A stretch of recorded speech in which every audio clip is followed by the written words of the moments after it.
UGC ने UGC regulation for promotion of equity in higher education के regulations को notify कर दिया है। रेगुलेशन ये कहते हैं कि अब हायर एजुकेशन में, विश्वविद्यालयों में भेदभाव करना गलत होगा, उसके खिलाफ कार्रवाई की जाएगी। और आप जानते हैं क्या हो रहा है? भेदभाव करने के हक के पक्ष में या भेदभाव के खिलाफ आने वाले रेगुलेशंस के खिलाफ लोग प्रतिरोध कर रहे हैं, वे इस पर आपत्ति कर रहे हैं। सच्चाई लेकिन ये है कि ये रेगुलेशंस नई नहीं है। मैं विश्वविद्यालय का शिक्षक हूं, मैं जानता हूं कि 2012 से इस किस्म के रेगुलेशंस हैं और इक्वल अपॉर्चुनिटी सेल पहले से विश्वविद्यालयों में था। पूरी दुनिया के विश्वविद्यालय ये कहते हैं कि विश्वविद्यालयों में इक्विटी होनी चाहिए, वहां पर ऐसे रेगुलेशंस होने चाहिए कि भेदभाव न किया जा सके। सच्चाई ये है कि अब हमारा समाज भेदभाव करने के हक के लिए लड़ने लगा है।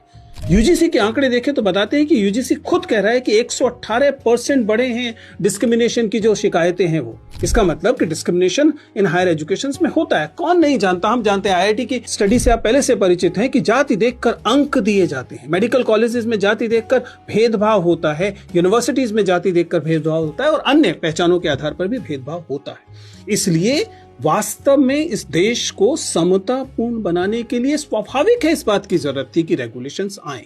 और ये रेगुलेशंस क्या मांग करते हैं? ये रेगुलेशन ये कह रहे हैं कि अगर कभी भेदभाव होता है तो उसके खिलाफ शिकायत करने के लिए एक डेफिनेट कमेटी होगी और उस कमेटी का कंपोजिशन ऐसा होना चाहिए कि वो भेदभाव के खिलाफ वास्तव में जांच कर सके। ऐसा ना हो कि भेदभाव करने वाले समुदाय के लोग ही उस कमेटी में बैठे हुए हों। तो स्वाभाविक है, लोगों का कहना है कि इनका गलत इस्तेमाल हो सकता है, ये मेरिट के खिलाफ है। ये समझना मेरे लिए तो एकदम मुश्किल है कि मेरिट के खिलाफ कैसे हो सकता है।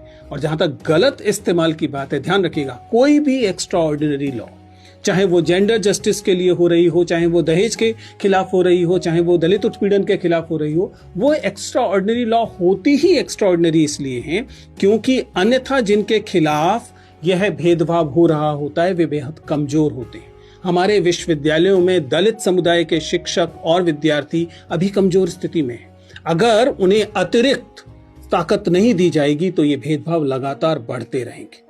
इसलिए मुझे लगता है कि हम तमाम लोगों को, ठीक तरीके से सोचने वाले लोगों को, इन रेगुलेशंस का समर्थन करना चाहिए और वे लोग जो इसके खिलाफ प्रतिरोध कर रहे हैं उन्हें समझना चाहिए कि देश संविधान से चलेगा।